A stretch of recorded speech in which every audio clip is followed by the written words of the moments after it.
So, the book today that I read through this week was Man's Search for Meaning by Viktor E. Frankl. It was quite the profound experience of a book to read. It's got a few points to touch on that I'd like to, but I don't think that I could really make a video that would really cover everything effectively. Little disclaimer, I didn't read the entire book. There was a section tacked on for this newer edition that was more so covering a lot of the logotherapy, which I didn't get, crazy into. There was a quote, though, from Nietzsche that he referenced many times, which relatively does sum it up, which was, "He who has a why can survive almost any how." So a lot of the elements of logotherapy, I should really know the pronunciation by now. He talks about it's more so the meaning of life that a man needs rather than the Freudian elements and things like ego and whatnot. So and like in the retribution of father figures and all that. So he was not only a psychologist, but he was also a prisoner and a survivor of concentration camps. And much of the book is his experience in that. He describes early on that he didn't even want to write it in his own name. He was actually going to use his prisoner's number originally, but he decided that, it would lose a lot of its meaning, especially being from somebody like him who has published so many pieces of literature amidst the psychology world. So he came into this from kind of a two-pronged angle. He came in as a prisoner and as a psychologist, so he was able to separate and treat, other prisoners, but he was able to mentally separate himself from the situation. A lot of what he talks about is the prisoner's psychology and experiences he had therein within the concentration camps. He expertly describes it in ways that will shake you if you're anything like me.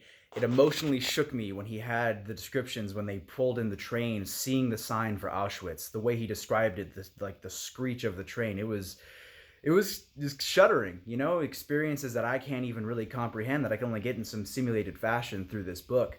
But something that was immensely profound to me was whether he felt it or not, whether he, I guess, possessed this thought. He never expressed it. He never expressed himself in the element of victimhood. He kept his inner self. And he describes that the reason he did was he lost his manuscript for all of his life's work early on when he got into Auschwitz, when he first got into the actual showers, not the gas showers, which was also an element where he described the immense relief between everyone there when they were in the showers. But he lost his manuscript, his life work. So some piece of him, from start to finish, he was always waiting for that chance for freedom so he could redo his life's work. And that was something he described over time. And real quick, forgive the shakiness. I will have I'll have a tripod here in the future. Anyway, he describes that the people who did survive had something they were striving for, had something in the future that they were striving for. They had a goal. They had a reason to survive. And he emphasizes that a little bit later in the book, that he doesn't believe that homeostasis is the right mental, kind of field to be in. He doesn't think that perfect, peaceful state of mind is the right thing for people. In his mind, it's more so you need to have something, a personal strife you chose, a personal goal that you chose that you're aiming for. Otherwise, it's all for nothing. You're just existing. He was describing how boredom is almost worse than crisis, because at least crisis has opportunities. Boredom, you're just there. You're just existing. You're just clicking the biological clock. So anyway, I have a few points written down because I don't have that great of a memory, evidently. And so obviously I already covered the mental resilience. He broke down in a few ways the psychology of the prisoner's mindset. The first one being doubt, if I remember correctly. It's been a little bit since I started the book, but so it was doubt and denial when they first got there.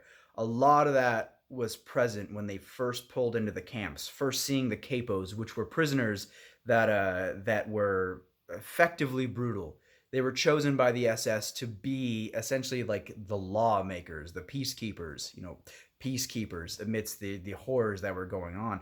So they got the most food, they got the most cigarettes, they were the most healthy, they were the ones that pulled everybody off the trains. So they were talking about the relief that they felt, like, oh, these prisoners, they're pretty healthy, like it's not a big deal, we're gonna be okay. In the denial, in the moments like when the SS officers were just pointing right or left, and if you got pointed left, if I remember correctly, it meant you were going to die. it was over for you. It was horrific, but most of them didn't know that. Most of them tried to keep this delusional optimism, which it's great to have hope, but you need to face reality. Is essentially what was present in this. So as the horrors would sink in, as the realities of the circumstances would sink in, as they got separated from others, as they worked so tirelessly to prove that they could work, because they said that if you had a limp, just a limp, and an SS officer noticed that, you'll get pulled aside next time in roll call and you'll never be seen again. And again, the intensity of that notion is something that I can't personally truly comprehend. I wish I could, just for the sake of the experience, but it's horrific, honestly. Anyway, so the denial persisted, but as things began to sink in, the second stage that they went into was an element of apathy, where they just became closed off. They would only answer to the extent of a question posed to them by an officer. They'd only say what was necessary. He emphasized that there was no sexual impulse amongst any of the prisoners. They were just there. They were just existing. They didn't know what to do. They didn't know what to expect. How time would move, almost paradoxical. How they would see a day of suffering perceptually longer than a week. And so they all kind of lived in this delirious livelihood, this just state of constant torture and oppression. They would constantly work. He emphasized that people would have horrendous edema in their feet as they would march through the snow, and how people who mentally broke would be people who just, their shoelaces snapped. And that would be the final straw that would mentally break them for at least that day. And so they would survive through these struggles. And one thing that he emphasized a number of times was, he didn't say it in these words, these are mine paraphrasing, but he emphasized the danger of expectations. He cited statistics how around Christmas time, when most people were hoping to be liberated from the camps and they weren't, that's when most would perish. He told a story of a man who was told by a voice in his head in a dream that they would be liberated by March 13th, if I remember correctly. And by the time March 13th came around in 1945, they weren't yet liberated, and that man's soul just broke, as he described. He didn't live much longer. He contracted typhus and perished shortly after, toward the end of the month. So the emphasis there, obviously, as I already stated, is the danger of expectations, because those are things that they will almost always be let down. Unless your expectations are healthy and low, they will almost always be let down. And especially amidst such a horrific circumstance like the Holocaust, like the concentration camps, there was more at stake than just being, kind of sad. That would be enough to break a man, permanently. It would be enough to break them long enough for their body to fail. And as he got into it, as he explained the story and they got more toward liberation, how he told the story of death in Turan, which I'm going to heavily paraphrase because, as I stated, my memory is not that great. So death in Turan was essentially a servant of a master the servant runs to the master and tells his master, like, I spoke with death. He told me I have to be in Turan tonight. Can I borrow your fastest horse? And so the master, obliges. He gives him the horse and he speeds off. He speeds off into the desert, heading toward Turan. And so the master comes back in the home and finds Death and asks him, why were you threatening my servants? Why were you doing this? This man, he sped off in horrific fear because of your threats. And Death explained, I didn't threaten him. I just told him I was surprised to see him here because I was supposed to meet him in Turan. Therein, the moral of that story is, with your paranoia, with your expectations, with your fear, with your reaction to situations, you might sprint to your death. And toward the end of the war, toward the point where they're getting closer to liberation, the SS officers started being suddenly very nice to them. And within that, they would coerce them with one story or another, that they would tell them, like, oh, we're gonna trade you for prisoners of war. We need 13 of you. And and he emphasized, and so these 13 who got in the truck went off thinking that it was over for them. They were free, to which they were brought to another camp that they were going to burn down, and they just locked them all in the huts and burned the huts. And so the danger of those, of sprinting to your death, of being almost too opportunistic amidst such a crisis, because he described that he was disappointed that he didn't get to go because he didn't know. It wasn't until later that he learned that was the case. Um, that being said, he emphasized a lot of learning to accept your fate with a calm patience. Don't push too hard, understand your circumstances, and obviously tailored toward that experience. Like in life, you should go for things. You should take chances because, especially if you live in the USA, there's not many real risks. It's not like you're gonna. The odds of you starving to death are very low. Like risks can be taken, at least right now. So I mean, but amidst those circumstances in the concentration camps, that wasn't a viable possibility. They He learned early on it was his rule set that others would adopt, throughout the experience in the concentration camps or the horrors, that he would only answer, as I mentioned, only answer the questions that were asked. If they asked him, what's your age, he would answer his age. If they asked him, what was your profession, he would say doctor. And that allotted him a few chances for a bit more food when he needed to treat patients in other camps amidst typhus breakouts. I hope I'm pronouncing it correctly. Anyway,